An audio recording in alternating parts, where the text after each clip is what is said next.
So next, I'm going to share the Vipassana section has two categories. The first, like intellectual, has two categories. We already finished the selflessness of personal meditation. So now I'm going to share the selflessness of phenomena meditation. The selflessness of phenomena meditation is the second section. This teaching I'm going to share using this stage of meditation book and the selflessness of phenomena. So we have to meditate. Meditate in this way. Phenomena refers to the outer phenomena and to this inner subject and mind. Phenomena means all outer everything. So whatever our seeing object, hearing, anything, five senses, object is everything is called phenomena. That being so, it is the grasping and the fixation to a subject, to object duality of inner subject and world out there. So usually we think our subject, mind also think permanent exist. We also think outer phenomena also we thinking is permanent exist and permanent exist. So actually your outer phenomena also not really permanent inherently exist, and our mind subject also permanently inherently not exist. We have to know that through the investigating intellectual study. So here is the everything that falls into the sphere of self nature of a phenomena is, according to atomic truth, nothing outside of or apart from mind. So first actually we think whatever we seeing this object is or is our mind. Nothing is outside inherently permanently exist, externally exist. So this can be shown when you try to deconstruct any phenomena drawn to the subtlest atomic level. So we investigate all this outer level phenomena. We call this a house. Where is the house? So house is like investigate part of sections. House is not exist. Same thing, this chair is we think is exist, but this chair is like we take part of particles. You cannot find any place located permanently exist chair. So then each time you deconstruct it into parts, when you examine the subtlest level of phenomena to find in inherent essence, you can never find any essential nature. So then we more investigate the subtle level. This chair is not exist, but some people think the partless of particles is permanently inherently exist. But you use logic investigate, the subtle level part of particles also not exist. That's also just investigate and investigate cannot find anything permanently inherently exist. From time without a beginning, however, though forms and such are not truly real, we have grasped into them as though they were the forms and other phenomena only appears as if in a dream. So we think actually this outer phenomena is rare, exist, permanent, but that is wrong perceptions. Because everything is like you investigate or outer phenomena is permanent, inherently not exist, or everything is like same is the delusion is dreaming. To childlike beings, mind itself is appearing as forms and the like. as if these are outside of mind. In reality, however, forms and the lake are not anything other than mind's projection. Examining in this way, forms and everything else are unreal, and since mind is not separate from this, it also is unreal. So outer level also not really permanently exist. Same thing, you investigate your inner, your subject mind.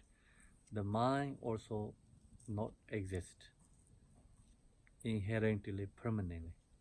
Mind also emptiness. So now we realize phenomena is not permanent. Subject, our mind also not permanent. Both are impermanent. So both are not inherently exist. So we have to investigate that. Forms and the like appear as many different things, yet they are essentially not one entity, nor are they many entities. So forms and the like other forms we appear to mind, so that forms also not one, not many. Because think about, investigate, this chair is one or many. You cannot say this chair is one. It's so many part or particles. So many part of this chair has so many parts. Take off different part. One is not exist. So then one is not exist. Cannot be many is exist. See, you don't have $1 bill, you cannot have $100 bills. Because one no exist, then cannot have 100, right? Same like that, these things, phenomena are not exist permanently one, cannot be exist permanently many. So you have to think that and investigate. Usually we think, oh, my car is one, but how is they are one? They have tires, engines, and wheels, so many part of particles, doors, many things there. So investigate that. You cannot find one car. You cannot find one car, you cannot find many cars. Because one is not exist, then many also cannot be exist. So that's the reason here is forms and the like appear as many different things, yet they are essentially not one entity, nor are they many entities, cannot be many entities. Since mind is not separate from our outside of forms and the like, mind, like mind, true in essence, is not a singular entity, nor is it manifold. In this way, when we use wisdom to look deeply into the essential nature of mind, in its atomic nature, mind cannot be found internally, nor can it be found externally. Mind cannot be internally, mind cannot find externally. You investigate, mind is not in like exist permanently. It cannot be pinpointed anywhere else either. So then where is mind?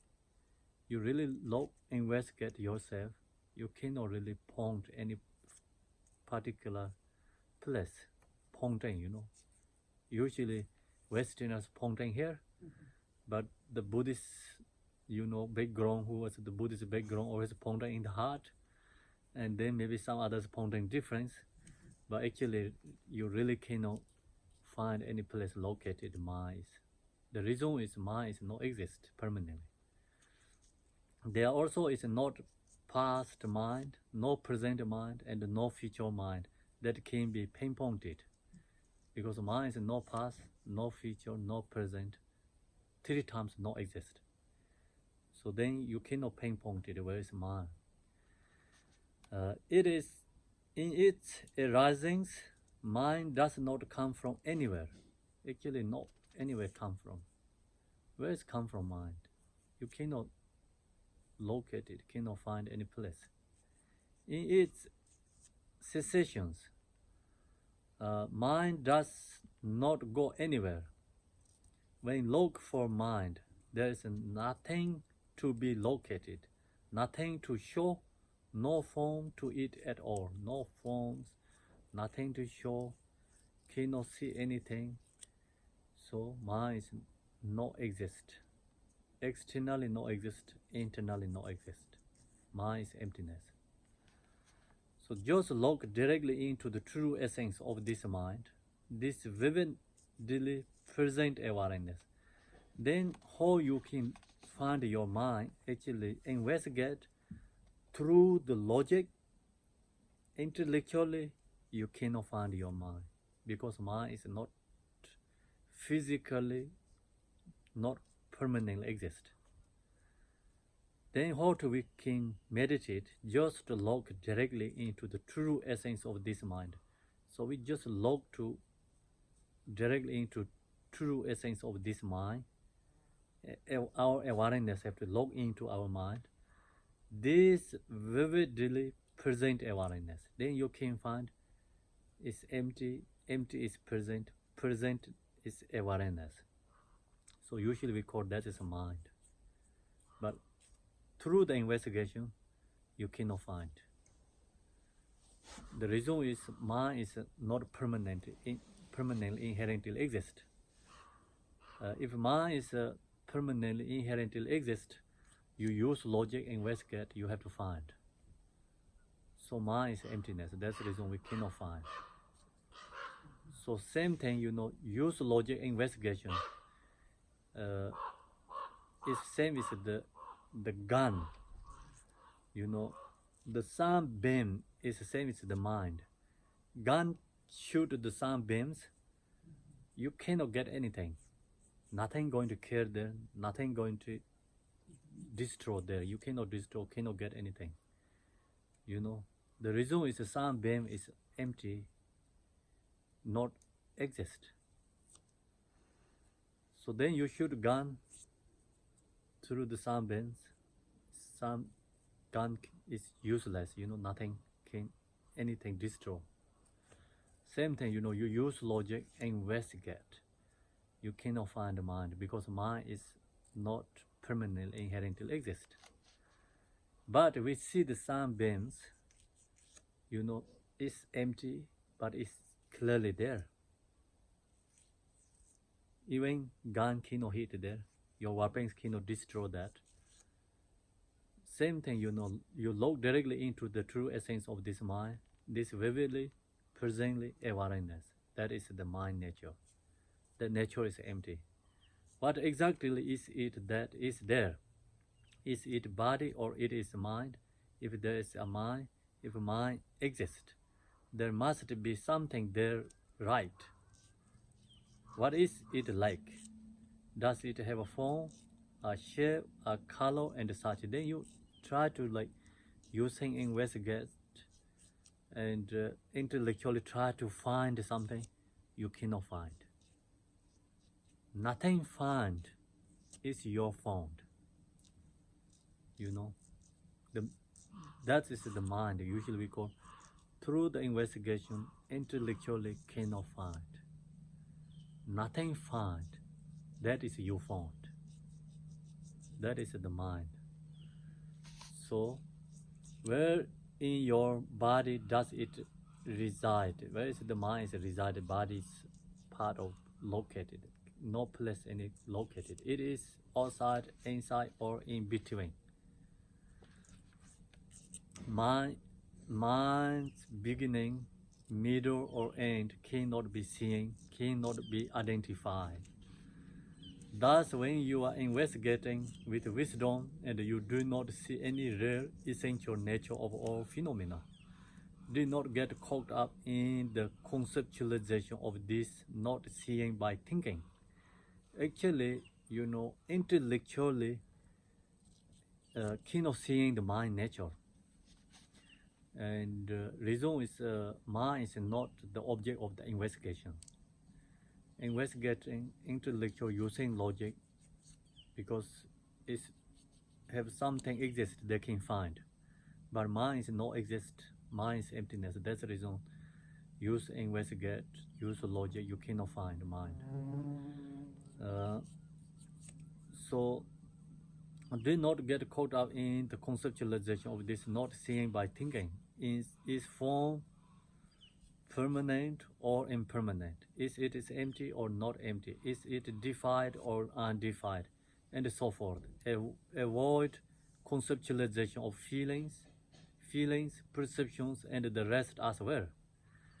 Like that, use your wisdom to disconstruct whatever the object of the investigation. When the yogin or yoginis comes to the point in which no essential nature of the subject can be apprehended in the autonomic nature, that is the time to enter into non-conceptual samadhi. Then you don't find anything subject and object, yogis, yoginis, using through the investigate intellectually. Then you're ready to into the non-conceptual meditation. Otherwise, you go directly to non-conceptual meditation, always thinking about something exist. So then same is it become other religions, Other religions also have a very good conduct part, but when going into the view, then they think God is permanent, soul is permanent, or something else permanent. They never go beyond that.